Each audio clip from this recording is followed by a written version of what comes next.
అందరికీ మరణాత మరణాత మహిమస్వరం కార్యక్రమం వీక్షిస్తున్న దేవుని పిల్లలైన మీ అందరికీ ప్రభు నామములో శుభములు కలుగును గాక. ప్రతిరోజు ఇదే సమయమునకు ఈ కార్యక్రమం వీక్షించి దైవాశీర్వాదములు పొందండి. ఇప్పుడు పాస్టర్ సామ్యూల్ సుందర్ రెడ్డి గారు దేవుని వాక్య వర్తమానం అందిస్తారు. శ్రద్ధగా ఆలకించండి. దేవునికి స్తోత్రం. అందరికీ మరణాత. దేవుని మహాకృపను బట్టి బ్లెస్సింగ్ ఛానల్లో వాక్య సందేశాలు ప్రారంభించి నేటికి సంవత్సరం కాలం గడిచింది. మరి ఈ సంవత్సరం అంతా కూడా దేవుడు తన మహాకృపను బట్టి తన ఆత్మశక్తితో ఈ కార్యక్రమాన్ని జరిగించుకుంటూ ముందుకు వెళుతూ ఉన్నారు. చాలా సంతోషము. దీనికి సహకరించినటువంటి బ్లెస్సింగ్ ఛానల్ యాజమాన్యం వారికి, అలాగే వీక్షకులకు, అలాగే విశ్వాసులైనటువంటి మీ అందరికీ, అలాగే మా కొరకు ప్రార్థన చేస్తున్నటువంటి మీ అందరికీ కూడా ప్రత్యేకమైనటువంటి వందనాలు తెలియజేస్తున్నాను. మరి రాబోయే రోజుల్లో కూడా అద్భుతమైనటువంటి పరిచర్య జరగడానికి మీ అనుదిన ప్రార్థనలో మా కొరకు జ్ఞాపకం చేసుకుని ప్రార్థించండి. అలాగే మీ కొరకు కూడా మా అనుదిన ప్రార్థనలో మేము ప్రార్థన చేస్తూ ఉంటాము. ఒకవేళ మీకు ఈ కార్యక్రమం ఆశీర్వాదకరంగా ఉండి ప్రేరేపణ కలిగినట్లయితే కనుక మీ ప్రోత్సాహాన్ని అందించండి. ఈ కార్యక్రమాన్ని దయచేసి ముందుకు వెళ్ళడానికి సహకరించవలసిందిగా దేవుని పేరట తెలియజేస్తూ ఉన్నాను. దేవుడు మిమ్మల్ని బహుగా ఆశీర్వదించును గాక. ఆమేన్. ఆయన వరుడుగా ఉండి అంత పరిశుద్ధముగా ఉంటే మనము కూడా ఎలా ఉండాలంటే పరిశుద్ధముగా ఉండాలి. ఎందుకు అంటే లేవియా కాండములో రాయబడినటువంటి మాట, నేను పరిశుద్ధులను కనుక మీరును పరిశుద్ధులయ్యుండుడి అని రాయబడింది. పరిశుద్ధులు మాత్రమే పరలోక రాజ్యంలోనికి వెళతారు. పరిశుద్ధులు మాత్రమే ఆయనకు వధువుగా నిశ్చయింపబడతారు. పరిశుద్ధులు మాత్రమే నిత్య జీవములోనికి అడుగు పెడతారు. మరి మనం పరిశుద్ధులమా అంటే కనుక కాదు, మనం పరిశుద్ధులము కాదు ఒకప్పుడు. మరి పరిశుద్ధులు ఎవరు అంటే, పరిశుద్ధులైన కన్యక ఎవరు అంటే కనుక ఎవరైతే యేసుక్రీస్తు ప్రభువారి రక్తములో కడగబడతారో, ఎవరైతే మారు మనసు పొందుకుని పాప క్షమాపణ నిమిత్తం బాప్తిసం పొందుకుంటారో, ఎవరైతే యేసుక్రీస్తు ప్రభువారి యొక్క చిత్తానుసారముగా నడుచుకుంటారో, ఎవరైతే మందిరాన్ని విడిచిపెట్టకుండా, ఎవరైతే వాక్యాన్ని గ్రహించుకుంటారో, ఎవరైతే ఆయన మాటను విని ఆ మాటలు చెప్పున గైకొంటూ ముందుకు కొనసాగుతారో, ఎవరైతే రాకడకు సిద్ధపడతారో, రక్షణను కాపాడుకుంటూ ముందుకు సాగుతారో, వారే పరిశుద్ధులైనటువంటి పవిత్రమైనటువంటి కన్యకలుగా పిలువబడతారు. దేవునికి మహిమ కలుగునుగాక. పవిత్రత, పరిశుద్ధత, వీటిని మనం కాపాడుకోవాలి.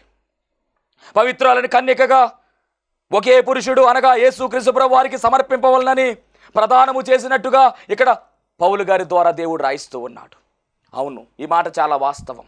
ఎందుకంటే యేసుక్రీస్తు ప్రభువు తన రక్తమును ఇచ్చి తన ప్రాణమును పెట్టి మనలను ఆయన ఎప్పుడో నిశ్చితార్థం చేసుకున్నాడు.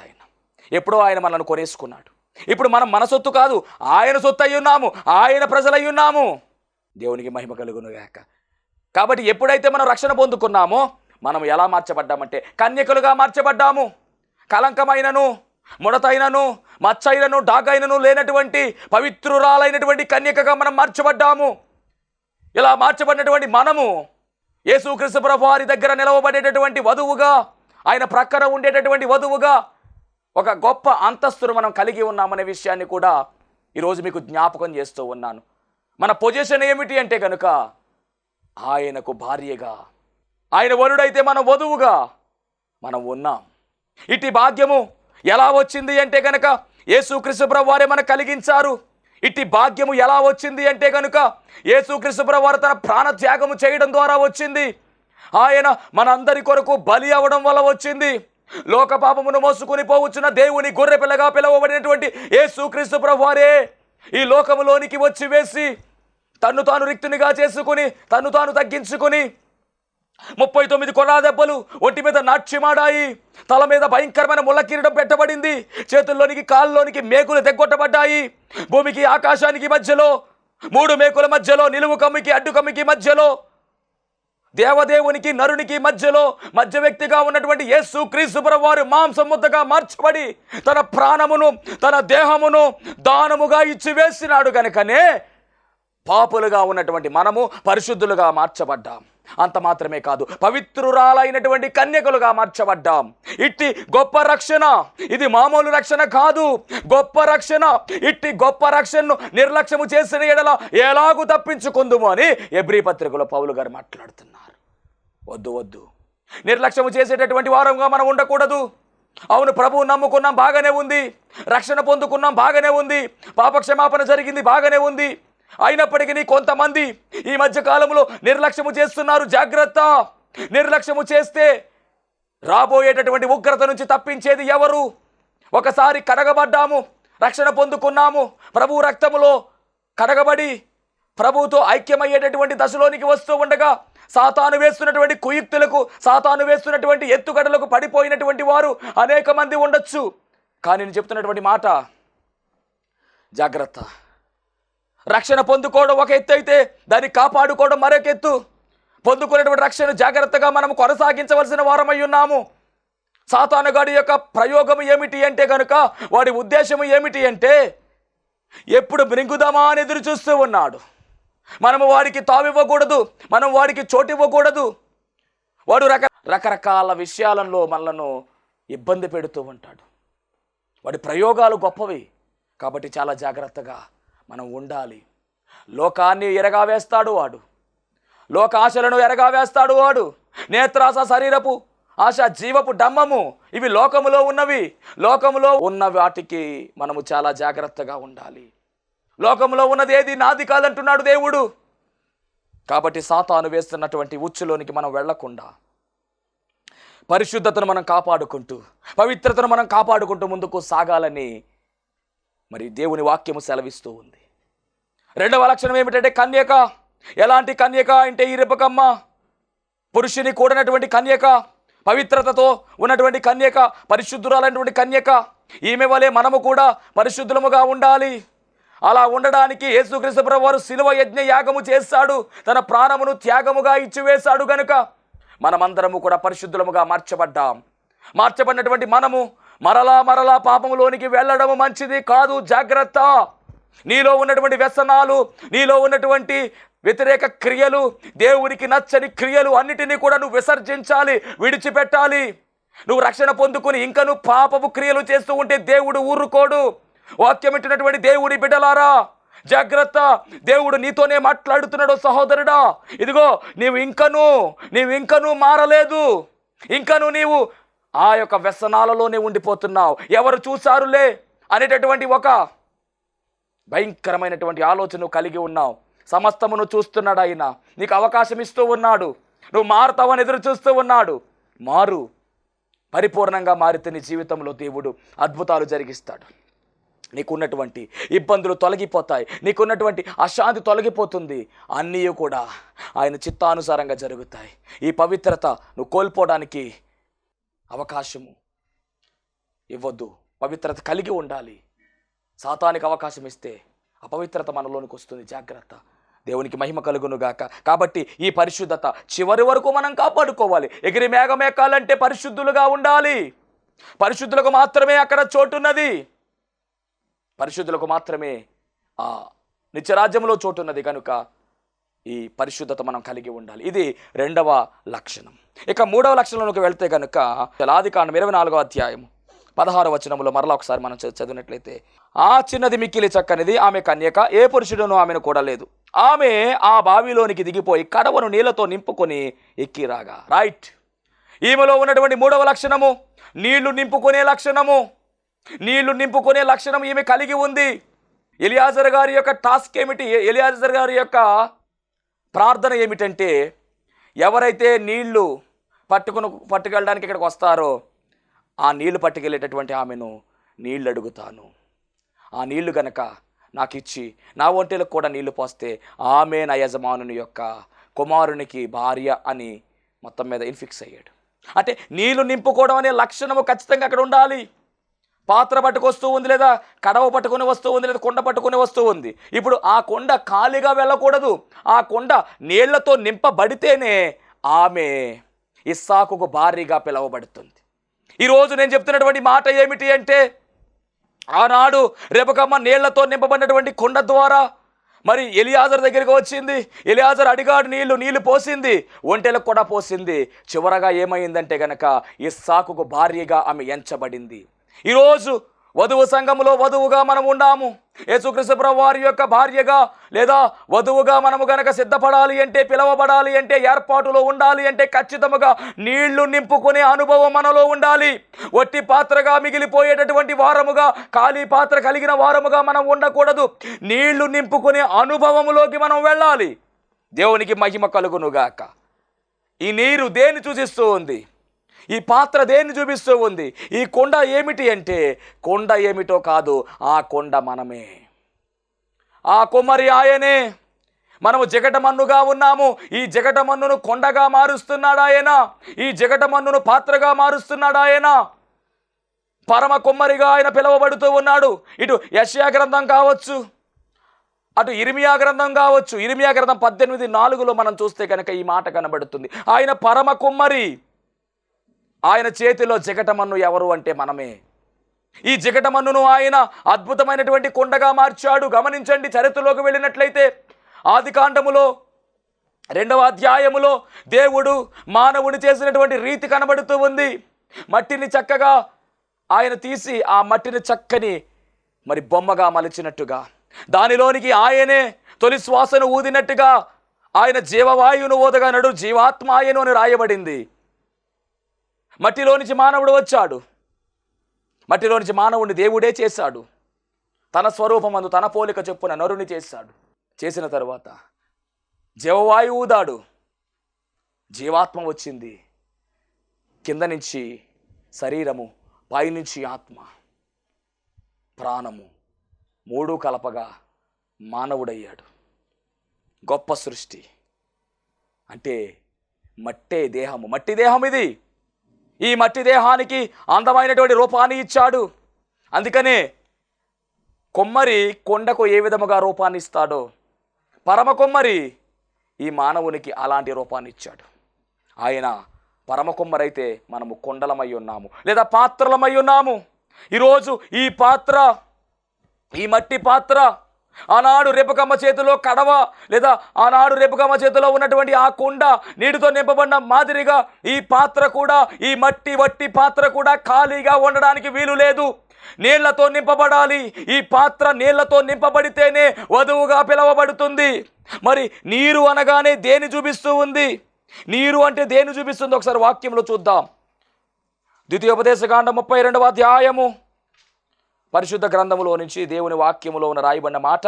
ద్వితీయోపదేశకాండము 32వ అధ్యాయము 2వ వచనం చదువుకుందాం. దేవుని బిడ్డలారా, చాలా జాగ్రత్తగా గమనిద్దాం. 2వ వచనం, నా ఉపదేశము వానవలే కురియును. నీరంటే ఏమిటో చెప్తున్నాడు ఇక్కడ. నా ఉపదేశము వానవలే కురియును, నా వాక్యము మంచు వలెను, లేత గడ్డి మీద పడు చినుకుల వలెను, పచ్చిక మీద కురియు వర్షము వలెను ఉండెను. నా మాటలు లేదా నా ఉపదేశము వానవలే కురియును. అంటే ఉపదేశము అంటే ఆయన మాటలు, అంటే ఆయన వాక్యము. వానవలే కురియును. వాన అంటే నీరే కదా. అంటే దేవుని వాక్యము నీరు. నీరు ఈజుకొల్టు దేవుని వాక్యము. ఇంకొక మాట, నా వాక్యము మంచు వలె ఉండును. మంచు వలె. ఆ మంచు కరిగితే వచ్చేది నీరే. అంటే దేవుని వాక్యము మంచు, అంటే వాక్యము ఈజుకొల్టు నీరు. తర్వాత లేత గడ్డి మీద పడు చినుకుల వలె. చినుకులు అంటే నీరే కదా. పచ్చిక మీద కురి వర్షము వలె ఉండును. అంటే దేవుని మాటలు ఎలా ఉన్నాయంటే వర్షము వలె ఉన్నాయి, చినుకు వలె ఉన్నాయి, మంచు వలె ఉన్నాయి, వాన వలె ఉన్నాయి, అంటే నీటి వలె ఉన్నాయి. అంటే నీరు అంటే వాక్యం అని. దేవుని వాక్యమే నీరు అనేటటువంటి విషయాన్ని ఇక్కడ మనము ఆత్మీయ కోణములో మనము చూడాలి. అక్కడ రిబకమ్మ నీటితో కడవ నింపితే, ఇక్కడ మనము ఈ పాత్రను, ఈ మట్టి పాత్రను, ఈ మట్టి దేహాన్ని వాక్యముతో నింపాలి. నింపుకునేటటువంటి లక్షణం మనం కలిగి ఉండాలి. నింపుకునేటటువంటి లక్షణము మనము కలిగి ముందుకు సాగవలసిన వారమై ఉన్నాము. దేవునికి మహిమ కలుగును గాక. చాలా జాగ్రత్తగా మనం పరిశీలన చేయవలసినటువంటి మాట ఇది. వటివారము కాదము, మట్టివారమే అయినప్పటికీ దేవుని మహాకృపను బట్టి, దేవుడు మనకిచ్చిన యోగ్యతను బట్టి ఈ మట్టి పాత్ర, వట్టి పాత్ర దేవుని వాక్యముతో నింపబడాలి. నింపుకునే లక్షణము మనలో ఉండాలని దేవుని వాక్యము చాలా స్పష్టంగా సెలవిస్తూ ఉంది. కాబట్టి మన దేహము వాక్యముతో నింపబడాలి. నింపుకునే లక్షణం మనలో ఉండాలి. పాపానికి మనము చోటు ఇవ్వకుండా ఉండాలి అంటే ఖచ్చితముగా వాక్యములో మనము ఉండాలి. మనలో వాక్యం ఉండాలి. వాక్యము మనలో ఉంటే మనం మండించబడతాము. దేవుని వాక్యం మనలో ఉంటే మనం మండించబడతాము.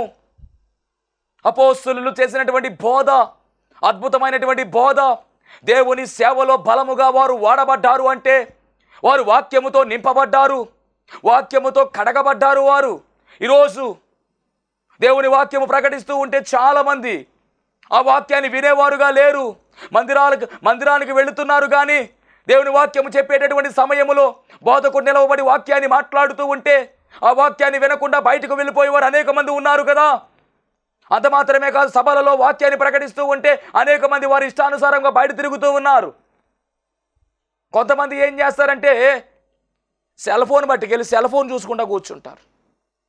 ఈ మధ్యకాలంలో బైబిల్ కూడా పట్టుకెళ్ళట్లా, పరిశుద్ధ గ్రంథము చేత పట్టుకుని వెళ్ళాలి.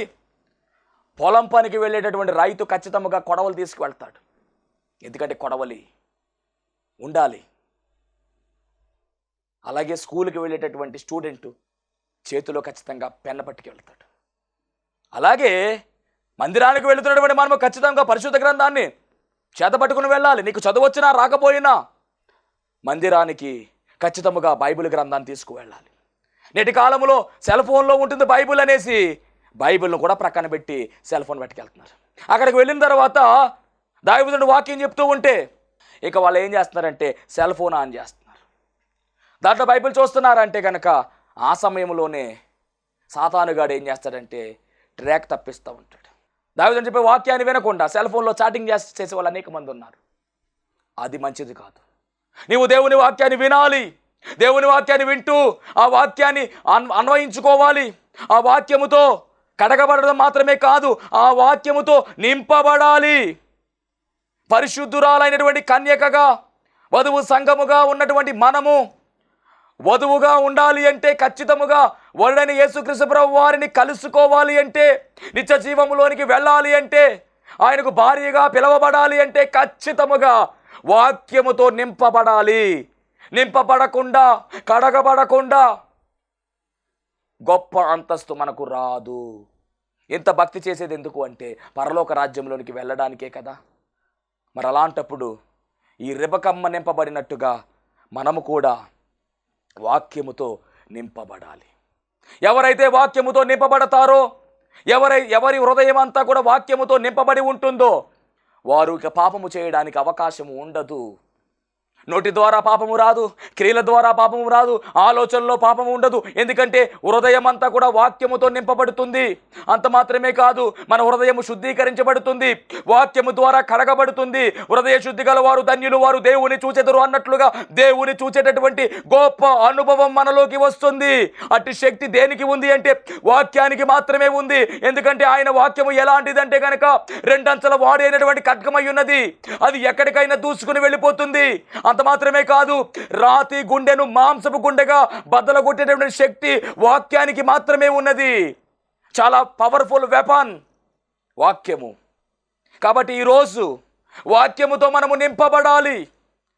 ఒక రకంగా చెప్పాలంటే ఆ వాక్యముతో మనం నింపబడుతూ ఉంటేనండి ఏం జరుగుతుంది అంటే వాక్యమైన యేసుక్రీస్తు ప్రభువారే మనలో ఉంటాడు. ఇదంత గొప్ప ధన్యత చూడండి. ఆ వాక్యమే శరీరధారి అయి కృపా సత్య సంపూర్ణుడిగా మన మధ్య వసించెను అని రాయబడింది. వాక్యం అంటే యేసు ప్రభువే. అంటే నీ హృదయం అంతా కూడా దేనితో నింపుకోవాలంటే యేసు ప్రభుతో నింపుకోవాలి. అది దేవుడు కోరుకునేది. నీ హృదయ గదిలో ఆయన ఉండాలని ఆశపడుతూ ఉన్నాడు. ఎక్కడో ఉండాలని కాదు, నీ హృదయ గదిలో ఉండాలని ఆశపడుతూ ఉన్నాడు. ఎందుకంటే మన దేవుడు ఎంత గొప్పవాడు అంటే తన ఉన్నతమైనటువంటి స్థితిని విడిచిపెట్టి, పరలోక వైభవాన్ని విడిచిపెట్టి ఈ పాపలోకంలోనికి వచ్చి వేసి ఆయన ఉండడానికి కనీసం స్థలము కూడా లేదు. ఆయన పుట్టినప్పుడు సత్రము వారికి చోటు ఇవ్వాల. సత్రములో చోటు లేని కారణముగా ఆయన తీసుకుని వెళ్ళి పశువుల తొట్టెలో పరుండబెట్టారు. సత్రము చోటు ఇవ్వలేదు, కానీ పశువుల తొట్టు చోటిచ్చింది. పశువుల తొట్టు వారిని ఆహ్వానించింది, పశువుల తొట్టు ఆహ్వానం పలికింది. ఈరోజు ఆ పశువుల తొట్టు ఏమీ కాదు, గమనించండి. నీ హృదయమే తొట్టిగా మారిపోవాలి. అయ్యా, నీకు సత్రము చోటు ఇవ్వలేదు, కానీ ఇదిగో నా హృదయం నీకు చోటిస్తున్నాను, నా హృదయ గదిలో నీ ఉండాలయ్యా అని ఆయన ఆహ్వానించాలి. ఎంత గొప్ప ధన్యత. శుభ్రపరిచితనయ్యా, భద్రపరిచితనయ్యా, రావయ్యా అని మనం పాడుకుంటాం. నిన్ను గోలిచేద రావయ్యా అనే పాటలో. ఎప్పుడైతే మన వాక్యముతో మన హృదయాన్ని కడిగేసుకుంటామో అప్పుడు మన హృదయము శుద్ధీకరించబడుతుంది. అప్పుడు ఆయన మన హృదయములో ఉంటాడు. ఎంత గొప్ప ధన్యత. అలా ఉంటే పరిశుద్ధమైనటువంటి కన్యకగా మనం పిలువబడతాం. అంత మాత్రమే కాదు, ఎగిరి మేఘం ఎక్కే గొప్ప ధన్యత వరుడైనటువంటి యేసుక్రీస్తు ప్రభువు వారికి వధువుగా మనం అందరం కూడా ప్రక్కన ఉండే అవకాశం ఉంటుంది. ఇటు భాగ్యం మీరు కోల్పోతారా? వద్దు వద్దు. ఇటు భాగ్యం కావాలి అంటే వాక్యముతో నింపబడి ఆ ప్రభువును మన హృదయంలో నింపుకుందాం. ఇది 3వ లక్షణం. ఇక 4వ లక్షణము, చిన్నదానికి ఉండవలసిన 4వ లక్షణము, ఎప్పుడైతే ఈమె కడవ నీళ్లతో నింపుకొని వచ్చిందో అప్పుడు ఎలియాజరు అడుగుతున్నాడు, అమ్మా నేను త్రాగడానికి నాకు నీళ్లు కావాలమ్మా అంటే ఆమె అంట ఆ కడవనంటండి నిజంగా క్రిందకు దింపి ఎలియాజర్ని ఏమీ అనకుండా నీళ్లు పోసిందంట తాగమని. ఆమె అంటున్నటువంటి మాట, ఇదిగో నేను మీ ఒంటెలకు కూడా నీళ్లు పోస్తానని చెప్తూ చదువుకుందాం. 17వ వచనం, 24-17 ఆదికాండం. ఆ సేవకుడు ఆమెను ఎదుర్కొనుటకు పరుగెత్తి, నీ కడవలో నీళ్లు కొంచెము దయచేసి నన్ను త్రాగనిమ్మని అడిగాను. అందుకు ఆమె, అయ్యా త్రాగుమని చెప్పి త్వరగా తన కడవను చేతి మీదకు దించుకొని దానికి దాహం ఇచ్చాను. ఎంత అద్భుతం అండి ఇది! చేతి మీదకు దించుకుంది, పైనుంచి పోసేయలేదు. అంటే నీరు కూడా వేస్ట్ కాకుండా, చుక్క కూడా బయటికి పోకుండా ఎంత చక్కగా ఆమె నీటిని కాపాడుతుందో గమనిస్తున్నారా? నేటి కాలములో నీటిని ఎంత వృధా చేస్తున్నారో. నీరు లేనటువంటి ప్రాంతాలు అనేక ప్రాంతాలు ఉన్నాయి, కానీ మనకైతే మట్టికి నీరు పుష్కలంగా వస్తుంది. నీరు లేకపోతే వచ్చే పరిస్థితి గమనిస్తున్నారా? ఎంత వృధాగా నీటిని పాడు చేస్తున్నారో. జాగ్రత్త. ఇక్కడ ఈమె ఆ కడవను జాగ్రత్తగానంట చేతుల మీదకు దించుకుని నీళ్లు పోసిందంట. ఎంత చక్కని లక్షణం! పోసి అంటుంది కదా, అందుకు ఆమె, అయ్యా త్రాగుమని చెప్పి త్వరగా తన కడవను చేతి మీదకు దించుకుని అతనికి దాహం ఇచ్చాను. మరియు ఆమె అతనికి దాహం ఇచ్చిన తరువాత, నీ ఒంటెలు త్రాగు మట్టుకు వాటికి నీళ్లు చేదిపోయేదునని చెప్పి. బా, అంటే ఈ లక్షణం మనం గమనిస్తే ఎవరైనా సహాయము కోరితే సహాయపడే లక్షణం ఇది. ఎవరైనా సహాయం అడిగితే సహాయము చేసే లక్షణము. వరుడైన యేసుక్రీస్తు ప్రభువు వారిలో ఉన్నటువంటి లక్షణం ఇది. అడిగిన వాటిని ఇచ్చేవాడుగా ఆయన ఉన్నాడు. అడుగుడి మీకు ఇయ్యబడును అన్నాడు. అడిగిన దానికన్నా, ఊహించిన దానికన్నా అత్యధికముగా ఇచ్చివేసేవాడు ఆయన. ఇది వరుడైన యేసుక్రీస్తు ప్రభువు వారి యొక్క లక్షణం ఇది. ఇప్పుడు రెబెక్కమ్మ కూడా ఏమంటుందంటే, నీళ్ళు అడిగాడు ఆయన, కానీ అతనికి మాత్రమే కాదంట, ఒంటెలకు కూడా నీళ్లు పోస్తానని చెప్పి ముందుకు వెళ్ళింది. అడిగిన దానికన్నా, ఊహించిన దానికన్నా అత్యధికముగా ఇచ్చివేసే లక్షణం ఇక్కడ ఈమె కలిగి ఉంది. ఇది ప్రభువు యొక్క లక్షణం.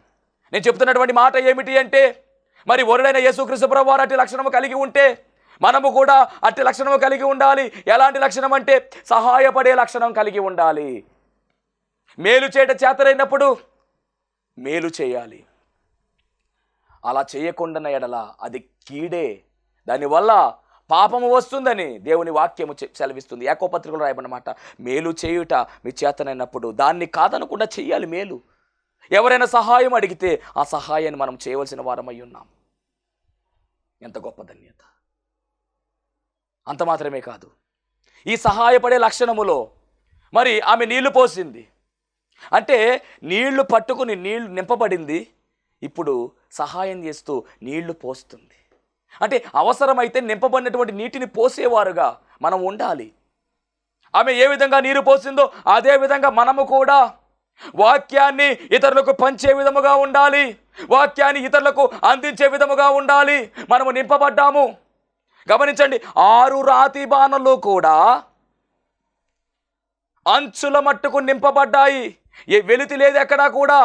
నా గిన్నె నిండు పొర్లుచున్నది అన్నట్లుగా అంచుల వరకు కూడా నింపబడ్డాయి. నింపబడిన తరువాత అది ద్రాక్షరసంగా మార్చబడింది. అలాగే మనం కూడా 3వ లక్షణం నింపబడ్డాం. ఇప్పుడు నింపబడినటువంటి మనము సహాయపడే లక్షణం 4వది. దాంట్లో ఏం చేయాలంటే అవసరమైతే వాక్యాన్ని ఇతరులకు అందించాలి. వంచబడింది ఆ నీరు, ఆ కుండ వంచబడినట్టుగా మనం కూడా ఈ వాక్యాన్ని ఇతరులకు అందించాలి. అక్కడ నీరైతే ఇక్కడ వాక్యము. వాక్యంతో నింపబడ్డాం. 4వ లక్షణము అందించే వారంగా ఉండాలి. ఎంత వాక్యమైన మనం ప్రకటించాలి. సమయమందును అసమయమందును ఎనీ టైం దేవుని వాక్యాన్ని ప్రకటించే వారముగా మనం ఉండాలి. దేవుని బాధకులుగా మనం ఉండాలి, దేవుని సేవకులుగా మనం ఉండాలి. యేసుక్రీస్తు ప్రభువారు కూడా విరివిలేనటువంటి సువార్త ఆయన చేశాడు. రాత్రంతా కూడా ఆయన ప్రార్థనలో గడిపినట్టుగా, పగలంతా కూడా ఆయన సువార్త పరిచర్యలో ఆ వీధులు తిరిగినట్టుగా, యెరూషలేము ప్రాంతం అంతా కూడా, గలిలయ ప్రాంతము, సమరయ ప్రాంతము, ఆ ప్రాంతాల గుండా సముద్ర తీరమున ఆయన ప్రయాణము చేసినట్టుగా రాయబడింది. కాలి నడకన మాత్రమే ఆయన సువార్త పరిచర్య. కొన్ని సందర్భాలలో ఆయన ఆ యొక్క గలిలయ సముద్రం అద్దరి నుంచి ఇద్దరికి వెళ్తా ఉండేవాడు. గెరాసేను దేశము మీదుగా వెళ్ళాడు ఆయన. ఆ ప్రాంతాలన్నీ కూడా ఆయన సువార్త చేశాడు, కాలి నడకన సువార్త చేశాడండి. ఎక్కడా కూడా ఆయన రెస్ట్ తీసుకోలేదు. ఒకే ఒక సందర్భంలో కనబడుతున్నటువంటి మాట ఏమిటి అంటే, ఆయన ఓడ అమరమున తలవాల్చుకున్నట్టుగా కనబడుతూ ఉంది. అది మాత్రమే. ఆ సమయంలో కూడా శిష్యులు లేపేశారు ఆయన.